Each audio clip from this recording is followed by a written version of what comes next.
We're totally booked. Rock and roll! Well, I think I'll leave you to your reading. Little Hand says it's time to rock and roll. Rock and roller! We are totally booked.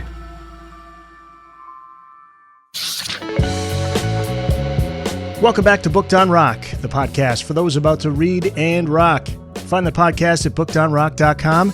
Every episode in audio and video, exclusive video highlights, and the latest rock book releases. My guest is Allan Kozinn. He and Adrian Sinclair are the authors of the McCartney Legacy Volume 2, 1974 to 1980. Volume 1 covers the years 1969 to 1973, while Volume 2 continues to paint the portrait of one of the world's greatest musicians, his work post-Beatles, and his life from 1974 to 1980. To hear a playlist of Paul McCartney's best songs from 74 to 80, head over to the show notes page. Allan, welcome to the podcast. Happy to be here. Thanks for having me. Allan, you and Adrian talked to many former members of Wings for this book, including a few who rarely give interviews to tell the story of Paul during this period. Talk about who you interviewed in the previous interviews you did with people behind the scenes, like engineers and producers. Well, for both these books, we spoke to everyone we could find who worked with Paul.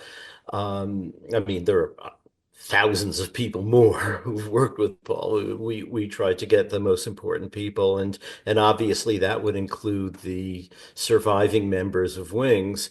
And it wasn't always easy because in this volume, Wings had sort of fallen apart at the end of Volume 1, right before they went to record Band on the Run, and Paul and Linda and Denny did that on their own. So they needed a new guitarist and a new drummer. The guitarist, Jimmy McCulloch, died sadly at a very young age in maybe 1976 or 77, I believe. He was in Wings until 77. The drummer that they first got was Jeff Britton, who didn't last all that long, but did some significant work, especially this year. They've released for the first time the one-hand clapping sessions, and Jeff was the drummer on that, and he did excellent work, and I think that will help sort of restore his reputation, because, a lot of people know, Wings fans know, is that he was sort of kicked out of the group during the recording of Venus and Mars, and they brought in Joe English. So Jeff hadn't given an interview for decades, and we finally were able to convince him. Adrian in particular was, and in fact they've become friends. And Jeff provided us with his diary, which was very helpful. In the first volume, Denny Sywell, Wings' first drummer, also had a diary, or his wife did. And those really helped us establish sort of, concrete timelines, because when they went in the studio, it was in the diary. And, everything they did basically wasn't like a personal diary in that way. It was a diary of, professional engagements. And then Joe English became the drummer after Jeff. And the problem with Joe is that after the 1975-76 tour, and then some work on London Town, he just got very homesick. Plus, his wife was not happy living in London, so Paul offered to get them a house, all that stuff, if she'd relocate. And she went there for a while and said, I just don't like this. I mean, she was living in rural Georgia, and that was the life she preferred. So she went back, got in a horrible car accident, and so Joe is on the other side of the ocean and going back as much as he can. And he finally decided that, he really wanted to go back to the States, go back to Georgia. And he left as well. And when he did, he joined sort of a few years later, joined a Christian community and basically put his rock and roll life behind him, and didn't want to talk about it, didn't want to remember those days, any of that stuff. And we finally got him basically a few days before the book was due. And we had to sort of go back. I mean, we had found interviews with him from the time, which we used, and we found a few interviews he had done for the TV station of the Christian community that he lives in, and we used those. But we really wanted to talk to him. And when we finally got him, he still was very reluctant to talk about his time in Wings. But we got him to confirm some things and to give us some statements about certain, important things that they went through, and we sort of revised the book on the eve of submitting it to accommodate Joe. Wow. How did you get him to open up, at least just a little bit, at least? What was it, persistence? Did you feel comfortable after a while? It was persistence. I don't think he ever was totally comfortable. Yeah. And he really just didn't, because the whole world of rock, people associated, sex, drugs, and rock and roll, and the life he's living now, he doesn't want to even think about those times. So those aspects of it, we didn't talk to him about. We tried to talk about really just the music making, which from our point of view is the most important thing anyway. Um, Also, we spoke to people that maybe no one would have heard of, like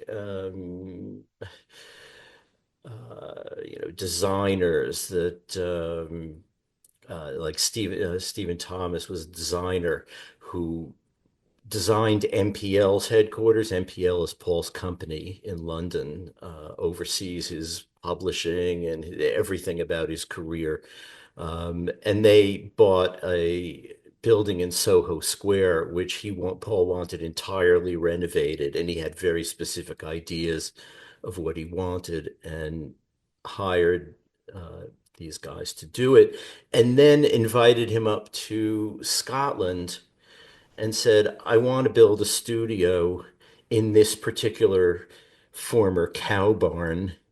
Um, and I have an idea to record a song, which was Mull of Kintyre, and it was about Scotland, and he wanted it to be recorded in Scotland, and he wanted his studio on his farm to be there, and he gave Thomas 1 month to build this studio. Wow. And he wanted it locally built. He said, people here work very hard. A lot of them are out of work, hire them to do this. He had like 2 8-hour shifts a day, uh, and they got it built in a month and recorded Mull of Kintyre there. It's extraordinary. Yeah, these are the stories that I love, though. These are the people that tell stories that help to round out these artists.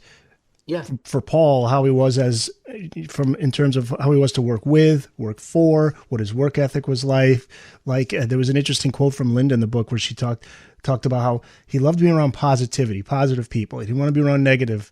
The things like that are interesting. Just to find out a little bit more about Paul as an artist. And in 69 to 73, that first volume, that's a period where Paul's still trying to establish himself as a solo artist, not be remembered for just the Beatles. Where is he at in terms of how he's viewed by the media and the fans in that aspect in 1974? In the first volume, he was, as you said, trying to sort of crawl out from the wreckage of the Beatles and reestablish himself, and it was difficult. A lot of his albums took, a lot of criticism, and he felt this, and finally at the end of that volume, they record Band on the Run, and Band on the Run finally brought him back to the status that he was used to. So 1974 starts with Paul in a really good place. I don't think, well, Band on the Run hadn't quite hit #1 yet, but within the next year, it would hit #1 like 3 times on the Billboard charts. And that gave him a level of confidence that he had been looking for all through, the period that was covered in Volume 1. And then it meant that he had to sort of maintain that, and that was difficult because, you know, Venus and Mars was not quite as well received as Band on the Run, and the album subsequently took lots of critical barbs as well. So, it was difficult, but the thing about Paul is that, he has very open ears for one thing. I mean, he listens very closely to what's going on in the whole music world. He doesn't just assume, okay, I am Paul McCartney and my way or the highway. He listens. And so at the beginning of the book, we have sort of the end of the sort of glam rock period. And by the end of the book, punk is coming in and going out, and disco is coming in. And he embraced all of those styles and incorporated them into his music without losing his own musical personality.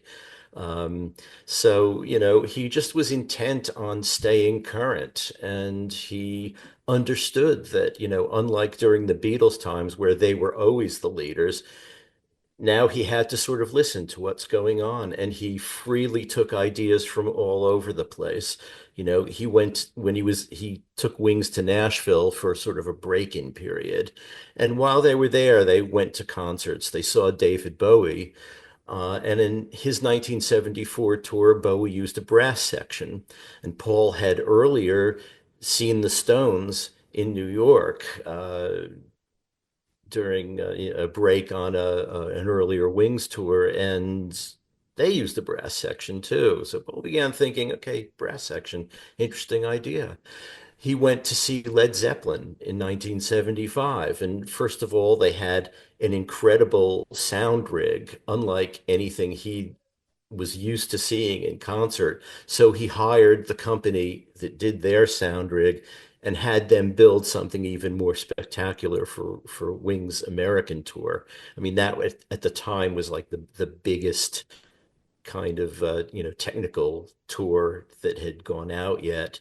Um, and at the same time, from the Led Zeppelin show, he noticed that they had an acoustic set within the middle of their show. And so he said, yeah, that's a good idea. So when Wings went out in 75 to Australia and then later to America in 76, he had, a rock section first, then stop, have an acoustic set, play Yesterday, Blackbird, various things, and then back to the full band. And that was an idea that basically had roots in him seeing this Led Zeppelin show at Earl's Court in London. Yeah, and he also followed the top 40, right? Would always pay close attention who was in the top 40. Right. Yeah. Yeah, that is interesting. Like you said, yeah, he's with the Beatles, they were setting the trends, and now he's in a different position. But he's not, like you said, he also doesn't have that ego like, yeah, I'm Paul McCartney. I'll just, whatever I write, people are going to love. But my question, though, is what was the difference with Band on the Run as opposed to the previous work that he was doing as a solo artist that was not catching on with, the type of audience that Band on the Run did? Well, it's hard to say. With the first album, he recorded that on his own, partly in his house, partly at EMI and other studios, but playing all the instruments himself. And people complained that it was a little too homespun, even though it had Maybe I'm Amazed on it, which is one of his most enduring tracks. So then he went to New York and recorded Ram and had session musicians, had an orchestra, really focused on it being a polished record, unlike the first McCartney album. And the reaction was, well, this is way too slick. So then he wants a band because he wants to tour. So he puts together the first iteration of Wings. They only rehearse for like 2 or 3 days before going to the studio, and they did Wildlife pretty quickly. And the criticism of that was that it was a little too ramshackle. Well, okay. Now he's a little dispirited. Red Rose Speedway kind of took a long time to make because they went on tour in between, and it's hard to characterize that album because it was supposed to be a double album that would show Wings as a band, and EMI basically forced him to make it a single album, which made it more of a solo McCartney album because a lot of the tracks that were thrown off it were things that other band members were singing and or things like that. Uh, so Band on the Run, I think part of what happened was, first of all, he had an extraordinary collection of songs for that. Band on the Run itself is really quite a dramatic piece, and it had its roots in a meeting where they were discussing the breakup of Apple, and it was, they had to attend, and none of them liked going to business meetings. And, he's sitting there writing, if I ever get out of here, when, first line of Band on the Run. So, he had that, and he had Jet and Mrs. Vanderbilt, 1985. I mean, he just had an exceptional number of really good tunes, but he also had a special impetus to make that a great album, which is that on the eve of their trip to Lagos, Nigeria, where he wanted to record this for various reasons, uh, Denny Seiwell, the drummer, and Henry McCulloch, the lead guitarist, quit. So it was just the three of them. And, Paul there's an aspect of Paul's personality which can be summarized as, I'll show you.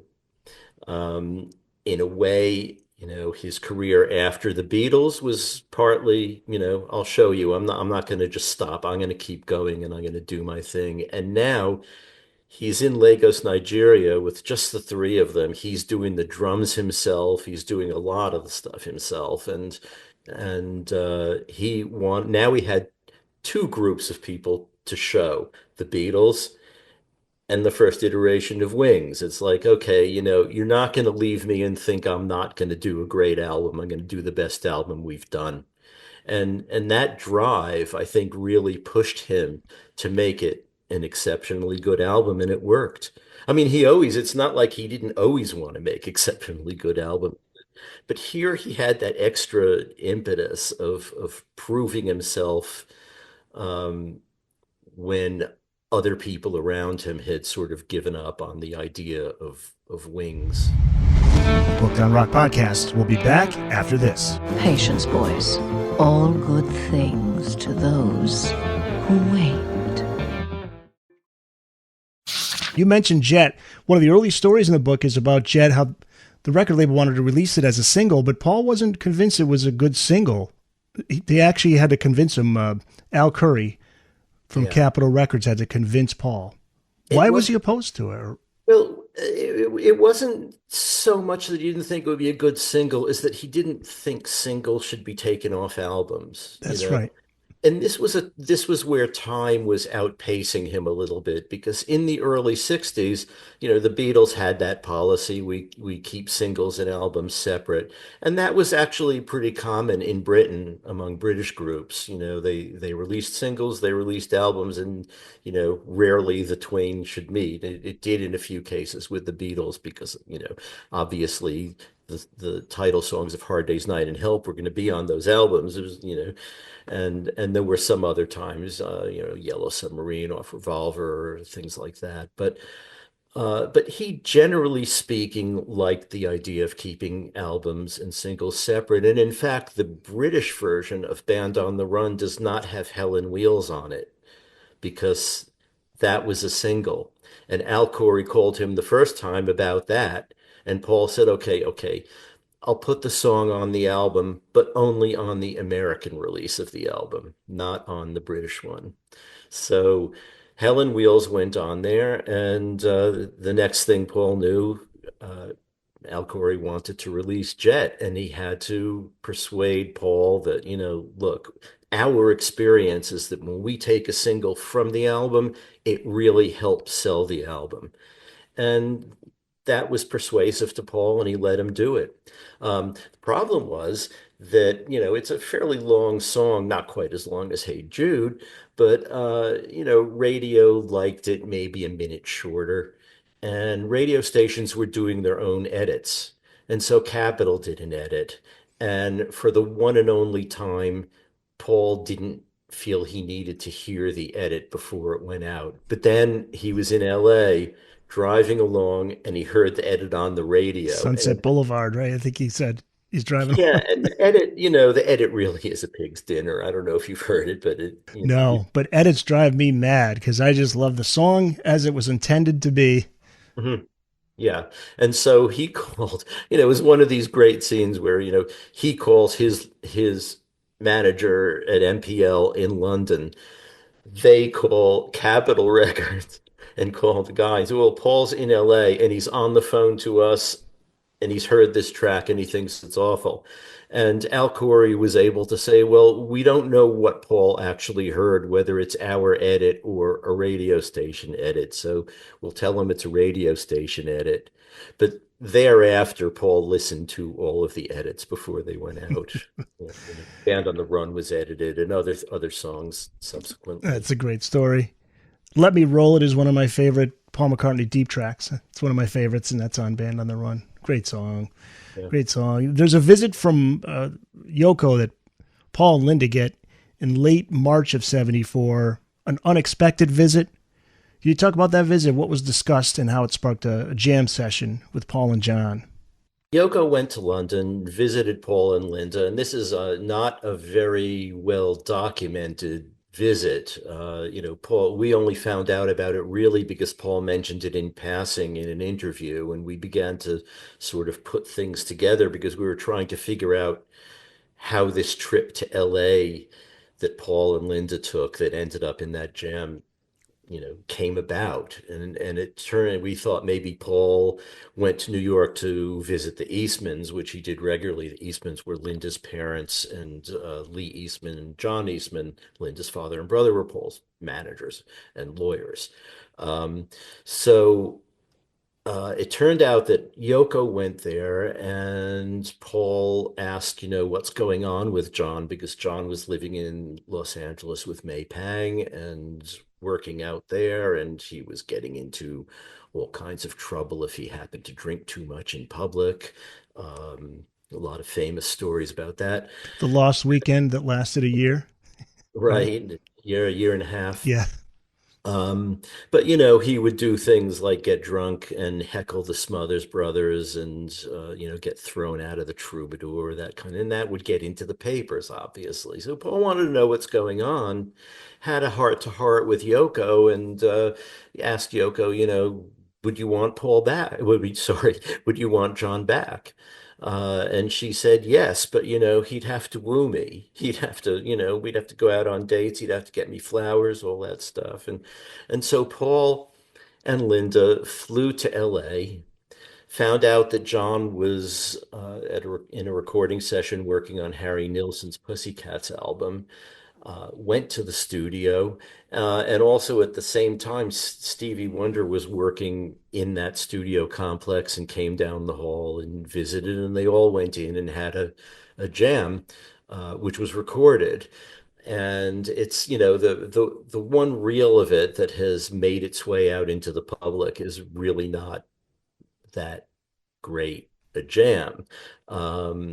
But it's possible that they went on to fill several more reels because Paul talks about that session going until the, really early hours of the morning. And May Pang in her book talks about an incredible version of Midnight Special that they played at that jam. And that's not on that tape that's out.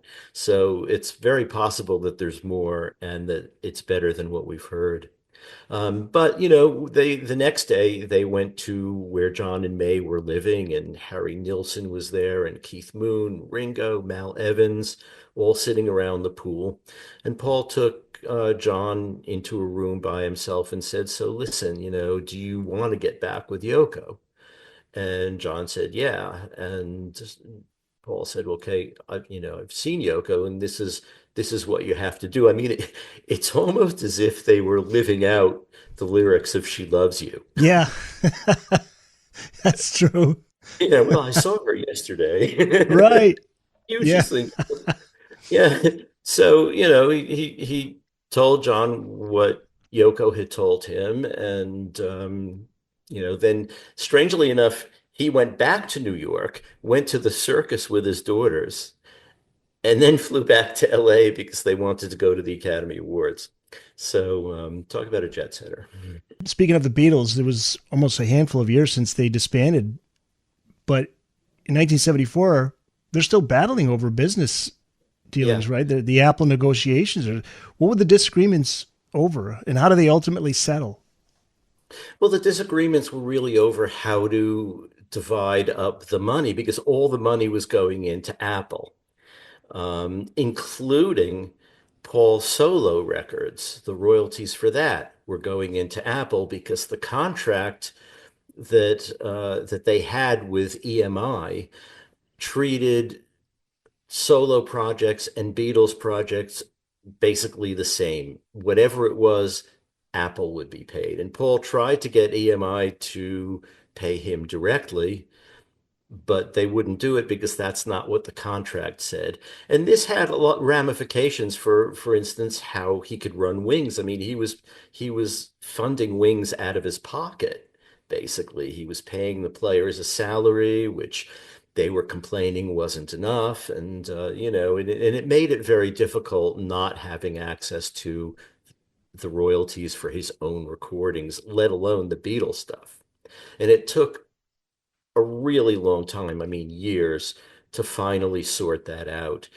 And by the time they sorted it out, instead of scuttling Apple, which was the original intention, they decided it would be useful to keep Apple to oversee the Beatles' relationship with EMI and other places that they have a business partnership with, for instance, today, Disney, you know, they're doing things through Disney like the Beatles 64 documentary and the Get Back documentary and all of these things. If Apple had been scuttled and it was just the four guys individually doing their thing, it might be sort of difficult to do all this. Mm. Plus, this will become more important in volume three when we do it, because by the 80s, they were suing EMI. They started suing EMI in this volume, actually, over various accounting issues. Um, and that suit wasn't settled until 1989. And when it was, it gave the Beatles absolute say over how their music is put out by EMI.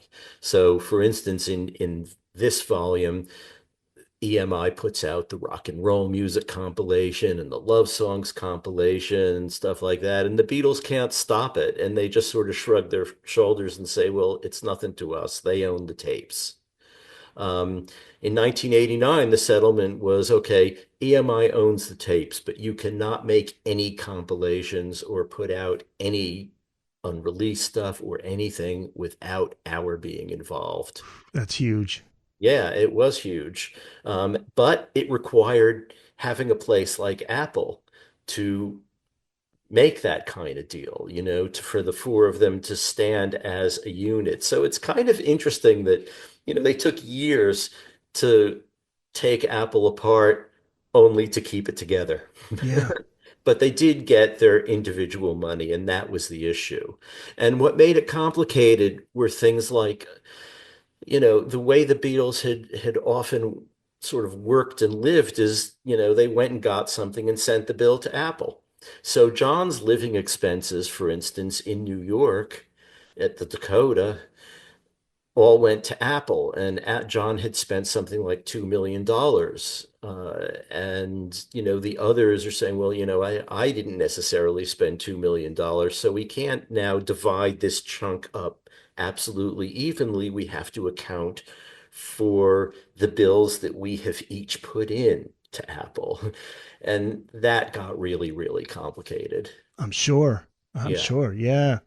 Yeah. And with Plus, inflation, $2 million then, what is what today, right? like 10 times as much. John was having some fun. That's the thing in writing this book, we were constantly going to these historical currency conversion charts, Right. and it changes over the period of the book. But, at the beginning, it was like 10 times the amount, like 10 pounds is 100 pounds today. Booked on Rock podcast. We'll be back after this. Surely you can't be serious. I am serious. And don't call me Shirley. You go into detail in the auditions that Paul held to find a new drummer. These are the fun little facts that you find in this book, too. Mitch Mitchell from the Jimi Hendrix Experience was among the guys who auditioned for the role of drummer. Ultimately, Jeff Britton gets the gig. Jimmy McCulloch, you mentioned earlier, he's on guitar. So you have the lineup of Paul on lead vocals and bass, Linda on keyboards, Denny Lane on rhythm guitar, McCulloch and Britton. And they recorded the standalone single Junior's Farm, which I want to ask you about now. You write, quote, musically, Junior's Farm is an unusually simple song with a purely visceral appeal. Talk about that, and also how impressive Paul was in quickly putting this song together in the studio. Paul had the basis of that song. This is a song they recorded in Nashville during their 3 weeks they were there to sort of break in the band. But he had written the basis of it, at least musically, when he was still back in England, and Jeff Britton remembers it being one of the audition pieces. Basically Paul wanted to see what a drummer would do with a piece of music that nobody knew, and how he would follow Paul's lead and all of that, and it's a nice rocker with some eccentric lyrics. It turned out that although Paul, started this in England, Junior was a nickname of Curly Putman, whose house Paul and Wings were staying at during their time in Nashville. Curly was a songwriter, a country songwriter, and he basically rented his house to Paul and went off to Hawaii on vacation. Now, Paul and Wings should not technically have been recording in Nashville because they were not there with that kind of visa. But their fixer in Nashville, Buddy Killen, who owned a Nashville publishing company, and Curly Putman was one of his songwriters, also owned a studio in Nashville.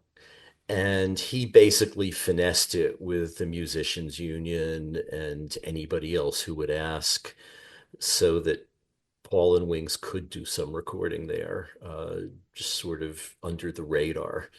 And they went in, and they it took, I go into in the book various aspects of what it took to make the song work, because they rehearsed it during their rehearsal sessions at Curly's place, Junior's Farm, and they didn't have a beginning that Paul liked, and what do we do with the solo? And so it really took some doing before they got an arrangement that Paul was happy with, and then went into the studio and did it relatively quickly.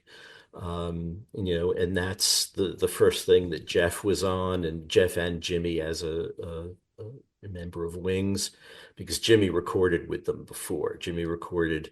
Actually, in Volume 1, he went to a session with Paul and Linda and Denny in Paris right after they finished Band on the Run, to record some of Linda's things.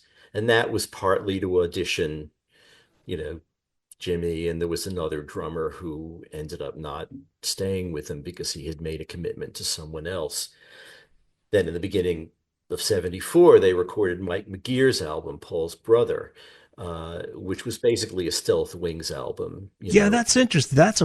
That's in your book. Yeah, that's a really fascinating. Yeah, that's the first part chapter of the book. Yeah. And Paul co-wrote almost everything on the album with Mike. He was pretty experimental, and but he also was auditioning Jimmy, and the drummer for that was Jerry Conway, who he invited to join Wings, but Jerry Conway had committed to tour with Cat Stevens, so he felt he couldn't take the gig. And like everyone who doesn't take a gig with Paul, he says, I can't do it now because I've got these commitments, but I hope you'll consider me in the future. And they never get considered in the future. You only say no to Paul once. Yeah. So yeah, so they did Junior's Farm there, and it's it's a nice straightforward rocker, Yeah. which was kind of one thing Paul sort of needed because he's very prone to doing a ballad. I mean, that's what he excels at. And Those people silly think love songs. that's right, and people think of him as that, but he can rock too, and so Junior's Farm sort of fulfilled that side of things. Yeah, absolutely. His passion for science fiction Hmm. is little known unless you're a McCartney diehard, because I didn't really know about this. Talk about that and how it influenced the follow up to Band on the Run, which is Venus and Mars, and its title track. He is into sci-fi, and it's, as you say, not that well known, but he went off to Jamaica on one of his frequent vacations, and it's really interesting because he goes on more vacations than anybody I've ever seen, and yet a vacation for him is also work because Yeah. he never comes home empty-handed. He always comes home with a bunch of songs, you know. Yeah. Yeah. It's like Uh, he goes there to get inspiration. yeah, yeah. And they had started working on the tracks that would become Venus and Mars, but then took a break and he went to Jamaica and he had the songs all written out for that album and basically arranged exactly the flow of the album start to finish in Jamaica. But while he was there, he also bought a stack of Marvel comics and some Isaac Asimov books. I think he was reading Foundation at the time, on the beach. That was just beach reading for him. And it occurred to him as well. Well, before we get there, Venus and Mars, the title song, the sci-fi aspects of that are pretty obvious. And he's envisioning it as someone waiting for a spaceship to come and collect him, uh, then Magneto and Titanium Man is, basically right out of Marvel Comics. And he just sort of, made up a song that would work with those characters. And, so Venus and Mars had this sort of edging towards sci-fi kind of feeling in a way. Um, but there were other things in it too, like, rock show and, lonely old people. It's, it wasn't totally sci-fi and it wasn't a concept album, anything like that. But that was what was on his mind during that trip in Jamaica. And so he decided, why don't I do a film for Wings? I mean, this had been on his mind. The Beatles did Hard Day's Night and Help. He thought Wings could be in a film of their own, and that would, you know, be a good thing for the group. And so after Jamaica, he went to New York because this was the end of the year, and he basically went to New York for Christmas every year, hung out with the Eastmans and Linda's family. Uh, and had the Eastmans arrange a meeting with Isaac Asimov. And, I mean, because you're Paul McCartney, you want a film script, you have an idea, you want someone to help you with it, you go to the top. And Isaac Asimov was, you don't get better. So they met. Isaac Asimov took Paul's idea and revised it pretty considerably and sent Paul back his 1,800 word preliminary treatment for what this film could be, where these, Paul's idea was, five aliens land on Earth and they sort of morph into a copy of Wings. And then the film is sort of, in a way, a battle between the real Wings and the space alien Wings. Isaac Asimov decided, it would be better if these are sort of wraith-like creatures. How they look, we can determine later, but they land on Earth and they sort of inhabit Wings, you know. Uh, so it was a different kind of story. It ended up as a love conquers all kind of thing, and sent it to Paul. Paul had doubts about it. It wasn't quite what he wanted to do because, really, I think what Paul wanted Asimov to do was turn his idea as it was into a film script, not necessarily change it as much as Asimov did. And so he rejected it. And Asimov's Asimov's treatment is in the Boston University Library with all of his papers, and so we went and got it. And scrolled across the front of the treatment is nothing became of this because McCartney doesn't recognize good stuff. Was McCartney, or is McCartney, is he a perfectionist? Because it doesn't seem that way. It just seems like he has a vision and that's the way he wants it. Or is he a perfectionist? Well, he's a perfectionist in the sense that he wants it to be what his vision is, and he'll keep doing it until it is that. In volume one, again, I should be talking about volume two, but people can go buy them both. Sure, yeah. In volume one, when they're recording High, High, High, I mean, he did hundreds of takes. He tried to use a live version and then didn't like the live version, so did overdubs onto the live version. And then that became too unwieldy, so they went back to the studio, started from scratch. Yeah, he is a perfectionist and he wants it his own way. And that for him is what perfectionism is. He has a vision of a song and how he wants it to sound, and he'll just keep doing it until it sounds that way. Yeah. Yeah. And there was a lot of pressure on him now. Solo artist, which as we get towards the end of the book, we get to that point where he's kind of feeling like, yeah, I think I need to move on from Wings, but we'll get to that. But Venus and Mars released in May of 75, backing up a bit earlier that year. There was a possibility of John recording with Paul, or was that really going to happen? And what became of that plan? It was going to happen. And people, when we were writing this, I ran into a lot of people who said, Maypang says that, but is that really true? I mean, do we have anything other than May's say so? And it turns out we do. We have a letter that John wrote to Derek Taylor, who had been a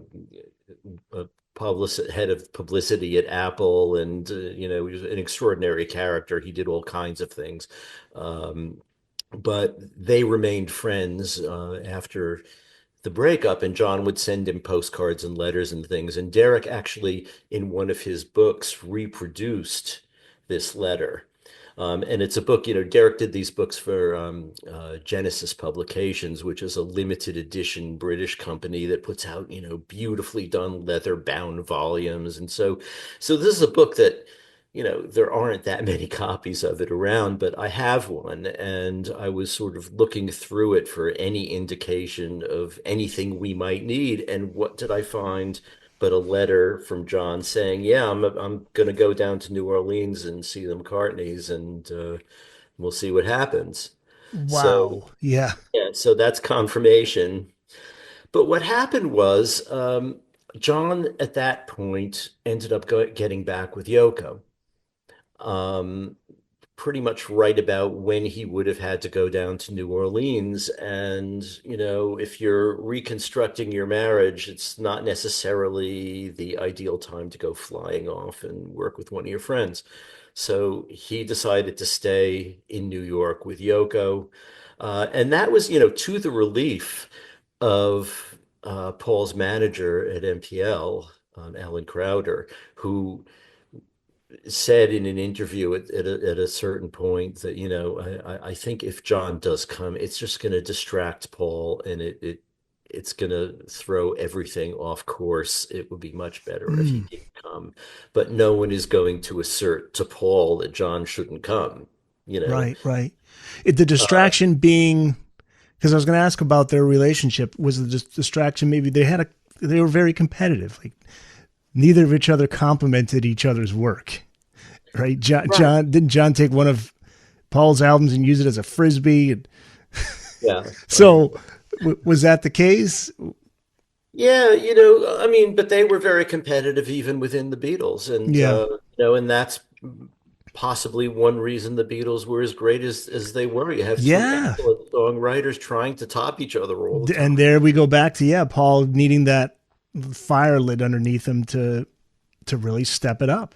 Hmm. Isn't that interesting? Yeah. It's interesting to think about what would have happened because, as I said, Paul had Venus and Mars totally planned out on that trip to Jamaica, and the album they recorded is the album he mapped out in this scroll that he put together with, each page was a different song, and he sort of taped them together and rolled it up, and that was the scroll that was the map for Venus and Mars. Well, if John turned up, what would have happened? Would they have set the scroll aside and maybe the two of them done some new stuff? Or Yeah. maybe they have called George and Ringo and said, why don't you get down here? We got some stuff. Who knows? Booked on Rock podcast. We'll be back after this. Don't go away, gentlemen. We may need all of you.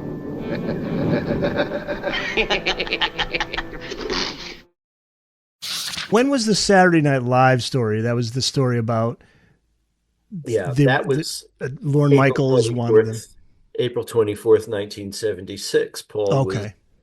Paul was visiting John at the Dakota. Paul was about to tour America with Wings Over America, that tour. And George was the musical guest on SNL that night.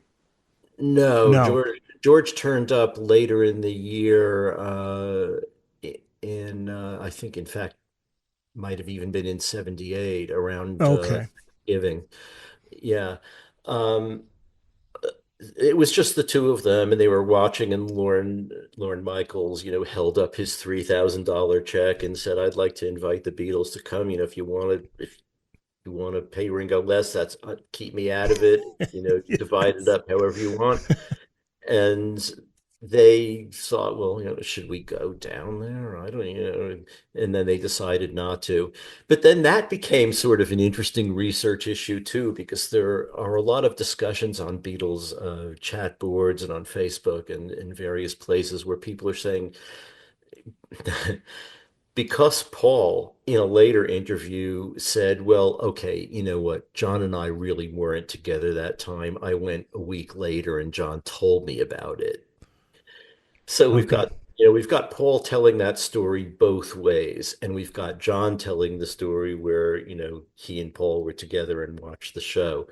We don't know why Paul decided that he wasn't with John and that he went the next week, but we looked into it and mapping it out and taking Saturday Night Live's broadcast schedule and Paul's touring schedule, and there is no possibility that Paul and John could have watched Saturday Night Live together at any other time that year except April 24th, the night that Lorne Michaels actually made the offer for the Beatles reunion for $3,000. So we're pretty convinced that they really did watch it together. Yeah.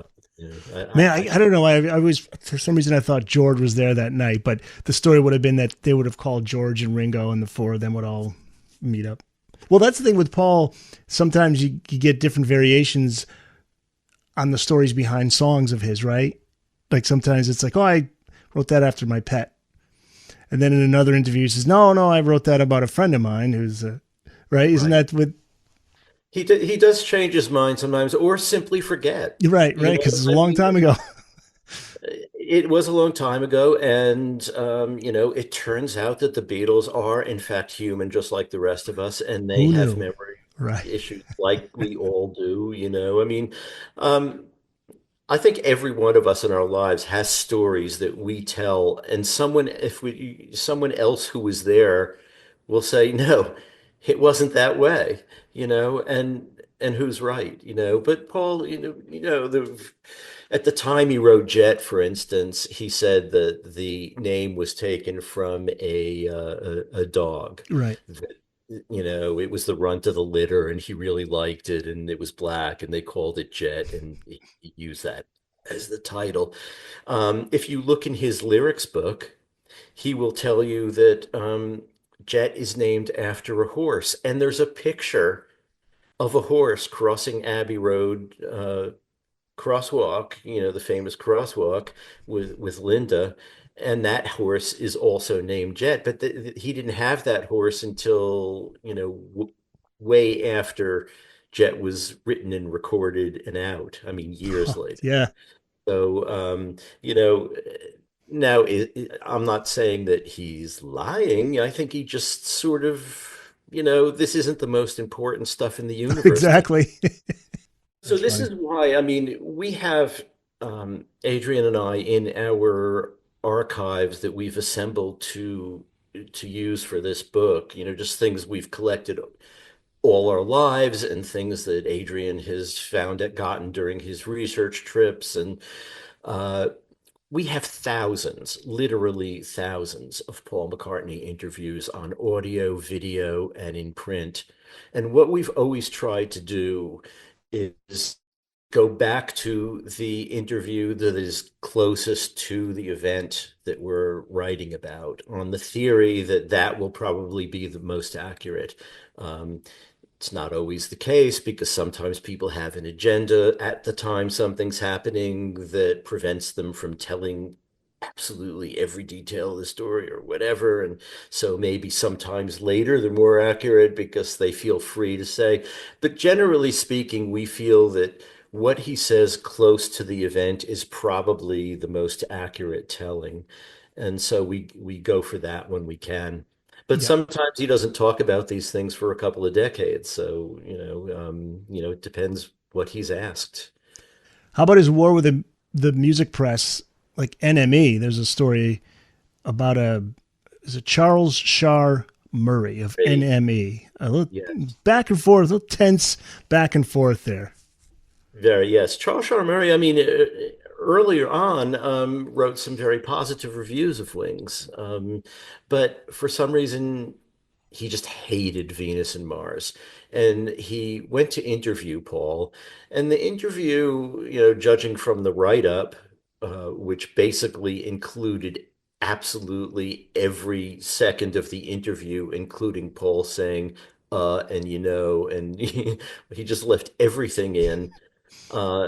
Judging from that, it looks like the interview was a little bit snarky to begin with, and put Paul a bit on the defensive. But then he called the piece something like, "How do you tell a Beatle he's made a crappy album?"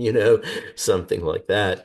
And then subsequently really panned a number of other of subsequent singles and albums and things. And so Paul really took this to heart, this Charles Shar Murray interview, and was really angry about it. And, even as recently as, maybe less than 10 years ago, there was an interview he did for BBC where he mentioned that interview specifically, or I think he talked about it as a review, because in the piece, Charles Shar Murray actually does also review the record, and it still bothers him, decades later.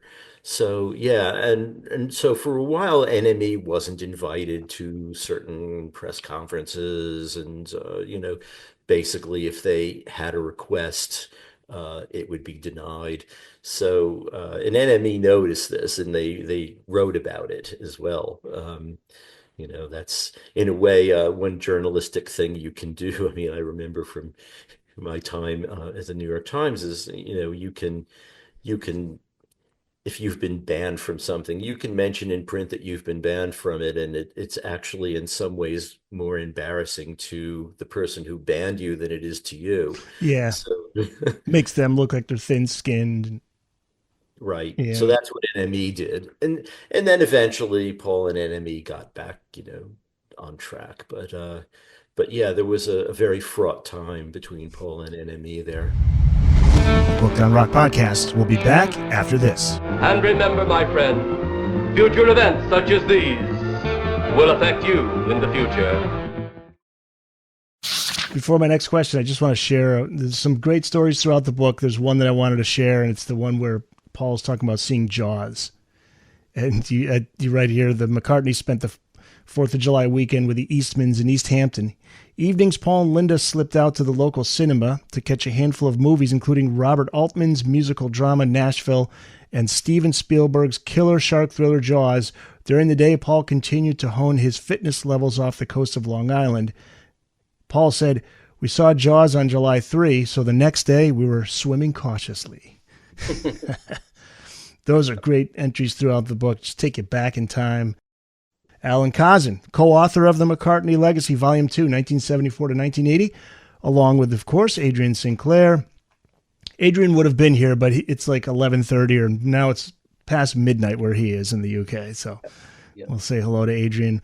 The Wings of the World Tour 76 featured Beatles songs. This was a big deal, right? Because he hadn't played Beatles songs in a while. He included Yesterday, Lady Madonna, and The Long and Winding Road. So why did he hold on? I think I know the answer to this, but talk about why he held off on playing Beatles songs for a while, why he decides finally to include them on this particular tour. I think Band on the Run had a lot to do with it, or the success of Band on the Run, because in the build up to Band on the Run, it was, I don't want to coast on the Beatles stuff.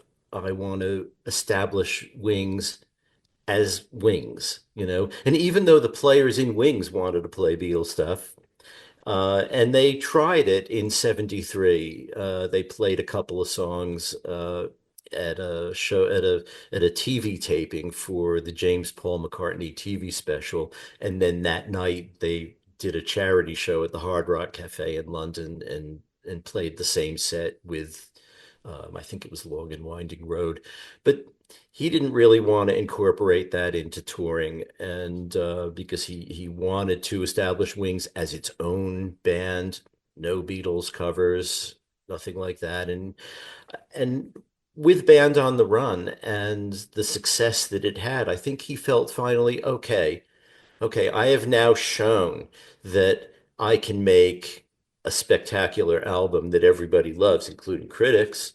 So now, we'll go out on tour and maybe I'll add a few Beatles songs. I think he played like 5 on that tour.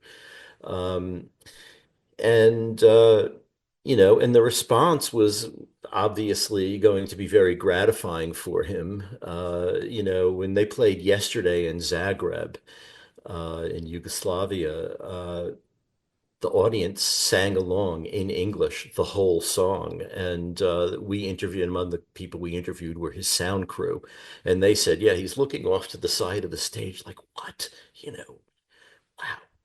And at the end, he played it again as an encore, something he never did. I mean, he only did it at that show. And they sang again, and with foot stamping and the whole thing. It was incredibly enthusiastic, and so after that, well, he played it all through the 75-76 tour, and then he didn't tour again till 89. And when he toured again, Beatles songs were acceptable. I mean, 89, now it's a totally different thing. People were not going to be constantly asking him, couldn't the Beatles get back together, because John had been shot, it just wasn't going to happen. So I think he felt a bit better about playing the stuff without having to worry about whether there's going to be talk of a Beatles reunion. And, and I think he just realized eventually that also, by 89, he was no longer trying to establish Wings. Wings was gone. Now it was Paul and a backing band, and Paul could rightfully assert ownership of that part of the Beatles catalog that he wrote. And then ultimately he went further than that. I mean, on various of his tours, he's played versions of Strawberry Fields, Mr. Kite, various things that we associate with John specifically. So, and he's said, actually, you weren't there, and I did contribute to these songs. You think of it as a John song, but I was involved. So there's that. Silly Love Songs From 1976's Wings at the Speed of Sound, huge hit, and you write, quote, Silly Love Songs and Bohemian Rhapsody are very different songs, but they share certain features beyond vocal counterpoint, namely an episodic structure. The recording would have to be carefully planned if all the song's elements were to fall into place. Paul said that. Do you agree with that? Did you find that? Because I never thought about that. I mean, I've heard the song a million times. Yeah, I would never have associated the two, but now looking more closely at Silly Love Songs, I can see why there's that association because of the episodic aspect, because of the vocal counterpoint. Bohemian Rhapsody is pretty sophisticated in terms of vocal counterpoint, and Silly Love Songs too. I mean, he has different lines with different lyrics sort of going against each other, and it's not that straightforward. It's funny because Silly Love Songs, I've run into this lots of times with these two books, where Silly Love Songs was a song that I never really particularly liked. I didn't hate it, but it wasn't a favorite. But taking it apart and looking closely at how it was done, and going back to, we have Paul's sort of handwritten manuscript of it on the back of an envelope, showing like a schematic of the complicated episodic aspects and where they go. Gave me a really new respect for that song that I hadn't had before. And the fact, listen to his bass line in that. It's quite a complicated bass line, and that's different from what he had been doing as a member of Wings. During the Beatles, his bass lines were always contrapuntal and always, really sophisticated, not just outlining the chords, like a lot of people do. I mean, they were pieces of art in themselves, just the bass line. And then with Wings, it was a lot simpler. And when people would ask him, how come, your bass lines are so much simpler now than they were with the Beatles? And he would say, well, but that's the style now, But with Silly Love Songs, it is back to an absolute Beatles level Paul McCartney bass line. And that's something I admire about that too. So, Silly Love Songs, I just had a totally new attitude about it than I did before I started the book. And that's happened with a number of songs. And that's why I think that, the same way that when Ram came out, it got a lot of scathing reviews and a lot of people didn't like it. But now you ask people, and Ram is like one of his best albums. I've heard that, yeah. Yeah. I think that will happen with Back to the Egg, the album that's the last one that comes out during this period in Volume 2. It's really a good album. And, even Paul has said that he was a little disappointed in it, but he heard it again recently. His son played it, and he realized that it really was actually pretty good. So, I think other people will come around too. The Booked on Rock podcast will be back after this. Hey, I won't be long. There was a solo concept album in 1977 called Thrillington. This was shelved going back to like early 70s, right? Like 72, 73? 71. Yeah. Right after the Ram album came out, he decided that he wanted a full album cover of Ram, but done in a totally different way. He wanted it to be orchestral, but the arranger he hired, Richard Hewson, was more of a jazz guy. So it's a little jazzy, a little bit of a, cocktail orchestra kind of sound. He recorded it, produced it, and it sat on the shelf from 1971 to 1977, and then he decided to bring it out. He does that a lot. I mentioned One Hand Clapping earlier. That was recorded in 74, just came out this year. That's 50 years that sat on the shelf. Wow. Yeah. Talk about ahead of his time too, the marketing campaign for Thrillington. Mm. Who's Percy Thrillington, or what is the Percy Thrillington promotion? That was brilliant. Yeah, because Percy Thrillington didn't exist, of course. It right. But Paul decided, had this idea that, we're going to have this album done by a conductor named Percy Thrillington. And we're going to make up a myth for Percy Thrillington and how Paul discovered him and signed him to MPL and all that. And they took out all these little ads, little personal ads. Percy Thrillington says that, you should have a hot bath, or you should go to this debutante ball, or, whatever. And we reproduced all of those little ads as the inner papers of the book. Yeah, we had a good time with that. And it's kind of funny because it's, the recording sessions for it are in volume 1, and the preparations for the release and making the cover and doing these ads and all of that are in volume 2. So, the story stretches over. We're hoping eventually we think the series will take like 5 volumes. I heard you were on another podcast, and I was listening to both of you talk about that, which would be great because there's a lot more left to cover. Yeah, there's a lot more. Even his most recent stuff, some of the stuff I love is the fireman sessions. I thought was great. There's really a lot. I mean, he is constantly busy. October 78. This story I love. McCartney assembled a rock orchestra of famous names to record a song. I was just listening to the song the other day. Fascinated by this. Pete Townsend, Hank Marvin, David Gilmour, and John Bonham. Mm-hmm. Tell us about this. There's also some people that almost joined. Jeff Beck, Elton John, Ringo Starr, and Keith Moon. The Rockestra theme, but the group itself was referred to as Rockestra. Right. Yeah, he had this idea for a TV show that was going to be a battle between a classical orchestra and a rock band.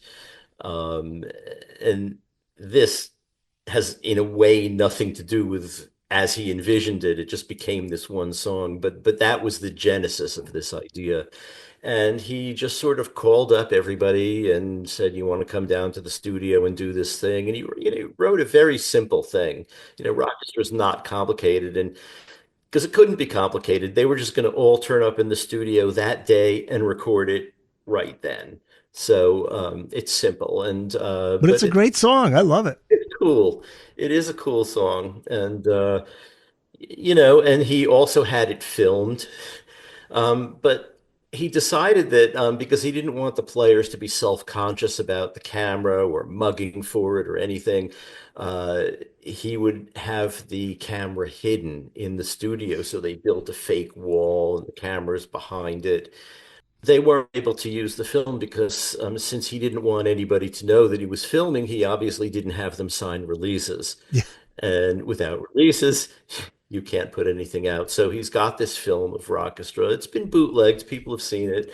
But, and then they reprised it at the Campuchia concerts in 1979, at the end of December 1979 in London. He reassembled most of this group, and they did a couple of songs. They did the Rockestra theme and Lucille, a little Richard track that was one of Paul's favorites during the Hamburg era Beatles. That might have been one of John Bonham's last recordings before he passed. I don't know. Bonham died in 1980. So it wasn't too long. And that's the reason why Keith Moon didn't, right? Didn't Keith Moon, he passed away before they recorded. He passed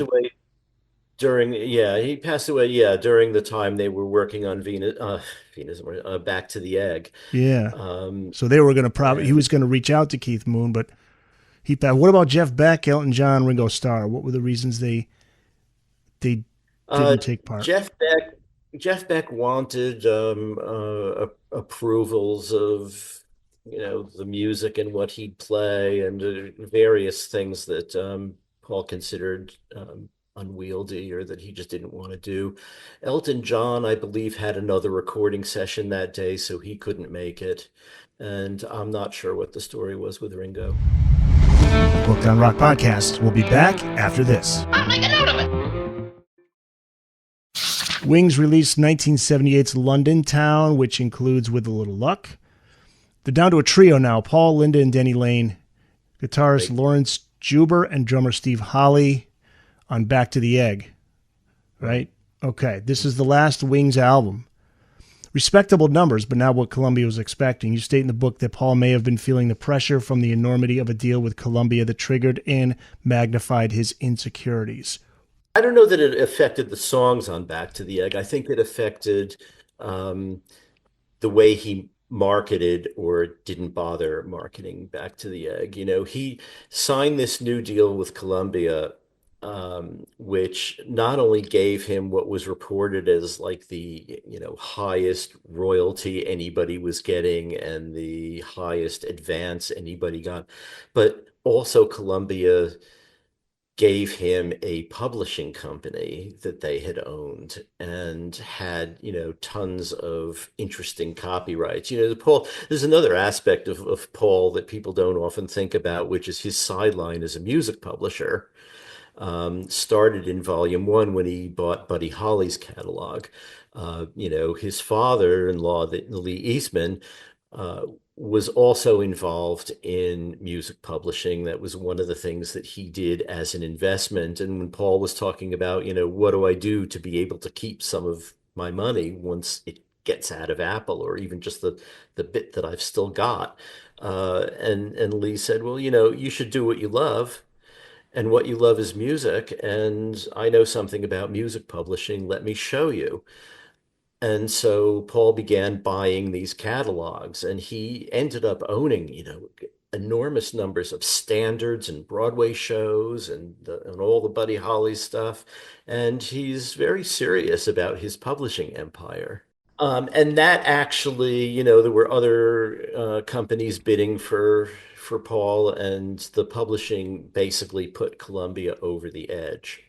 And so he's got this enormous new deal. He finishes the album, he sends it to Columbia and does a single, Good Night Tonight, and Daytime, Nighttime Suffering, 2 tracks that weren't on the album and are, extraordinary tracks in their own way. Columbia wanted them on the album, just as Al Corey would have at Capitol. And Paul said, no, not putting him on the album. So Columbia is already a little upset at that. And then he says, you know what, I'm not coming to the States to promote this album, but I'll send the 2 newest Wings members, Lawrence Juber and Steve Holley, to do whatever interviews you want done. Steve and Lawrence are wonderful guys and great musicians, but probably most people would have wanted to talk to Paul, not to them. And so Columbia was again a little upset at the fact that, okay, we've forked over all this money and a publishing company, and we're not even getting him to come over and do some interviews, let alone tour. So, they were a bit upset about that, but and that's possibly why it didn't sell as well as it could have, because he didn't get behind it. I think there's some good songs: Old Siam Sir, Getting Closer, Arrow Through Me. Rockestra Theme, actually, that was released in Europe as a single, if I'm seeing correctly. My Baby's Request. Yeah. My Baby's Request is is a gorgeous song, and it almost didn't end up on the album because he didn't write it for the album. He wrote it for one of those sort of old-time vocal quartets that of our parents' generation. Who he went to see and in Europe, in France, and they came and said, can you write us a song? And he said, sure. And he wrote that song totally in their style. Their manager sent him a note saying, yeah, they'll record it for $1,000. And Paul said, well, that's sort of not the deal.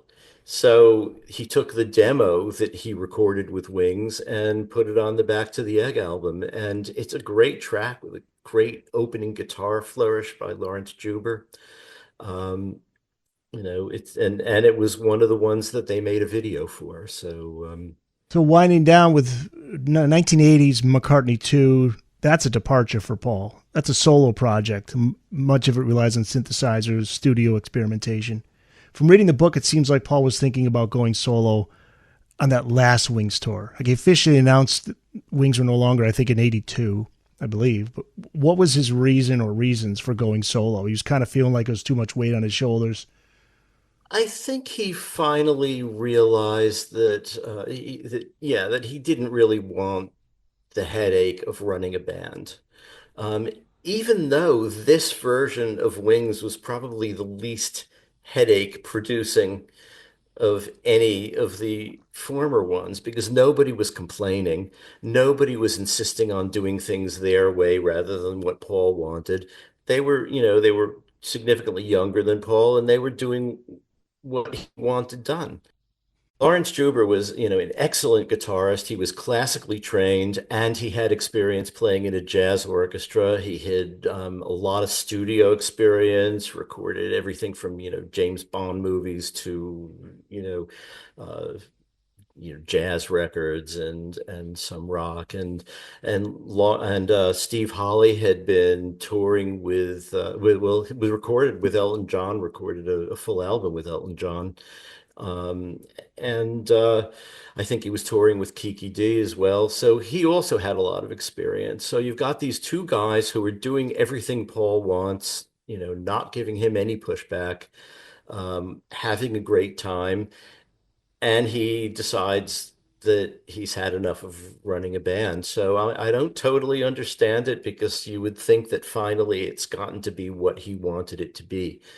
Um, but also, this is really more for the next book, but when they went to record Tug of War, um, he wanted George Martin to produce it, which for the first time since he worked with George Martin with the Beatles. And George Martin didn't want it to be a Wings album. He wanted it to be a solo Paul McCartney album. And with that and everything else, he just decided to hang up the idea of Wings. And unfortunately, though, he didn't tell the other members of Wings this. They read it in the music press Oof.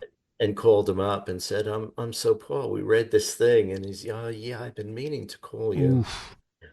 Yeah, that's, Yeah. but Yeah, yeah. and that was it. And he went on his own. Just one last question, because there's a photo in the book of Paul in handcuffs, and it's just so it's just bizarre to see Paul in handcuffs. What happened on January 16th, 1980? Well, they flew into Japan to do a short tour of Japan after the 1979 British tour with Wings.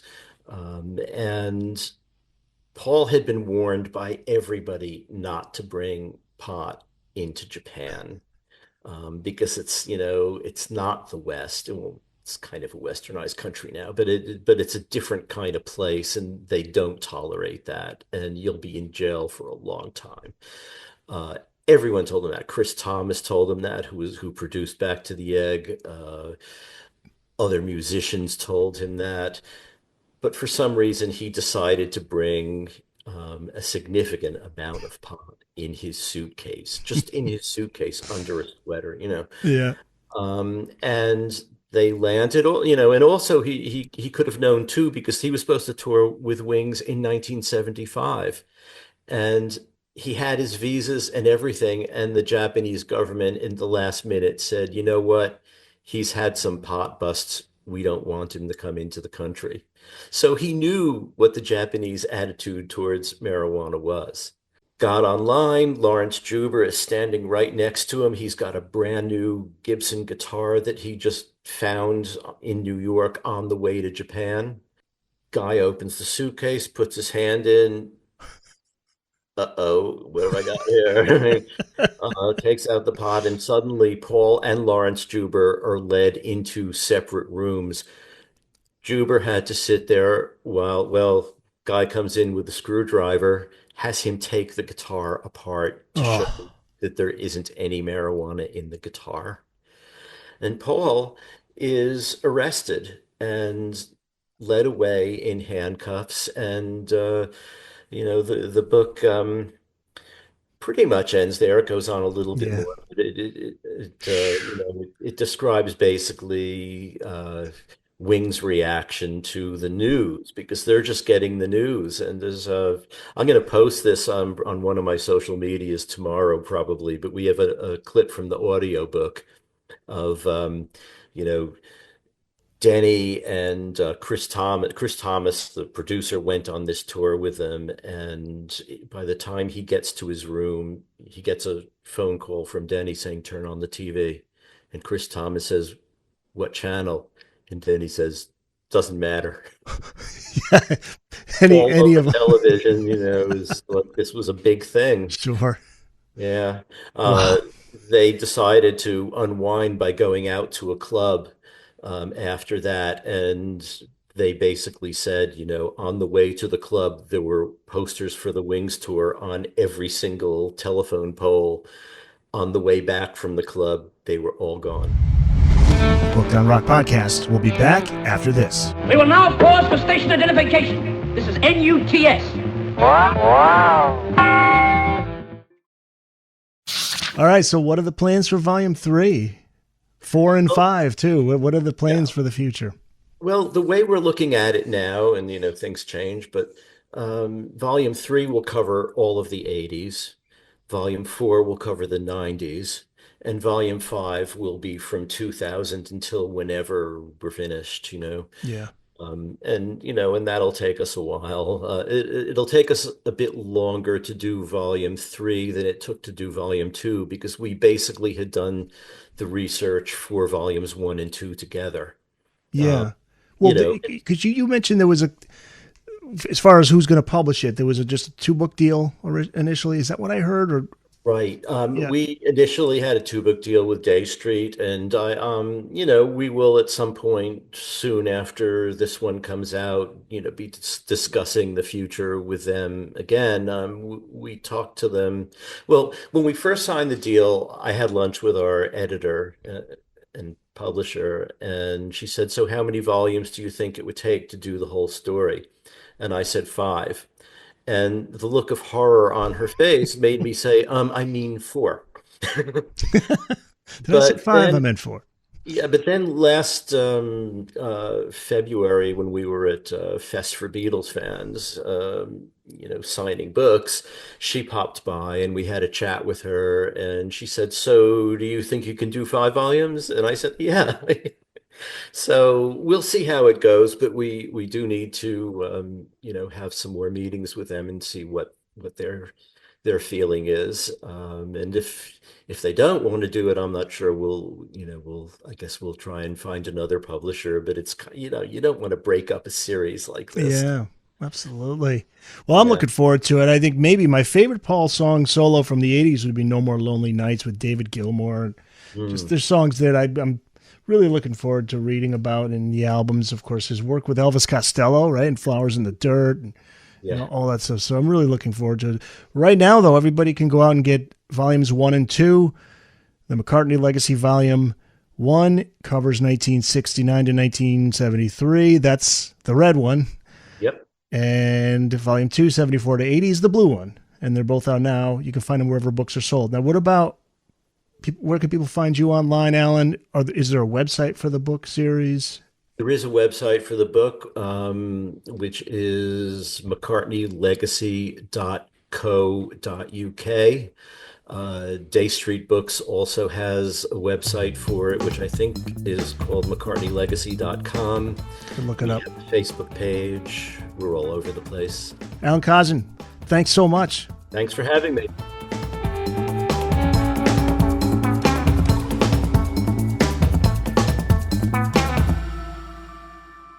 That's it. It's in the books.